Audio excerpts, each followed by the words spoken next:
ಮಂಜನ್ನು ದೀಪ ಮಾಡಿ ಹೊಸ ಜನ್ಮವನ್ನೇ ತಂದೆ.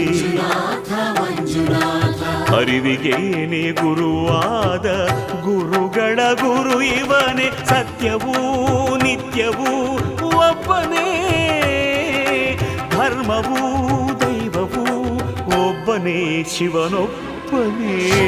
ಶಂಕರ ಹರ ಹರ ಶಂಕರ ಮುರ ಹರ ಭವ ಹರ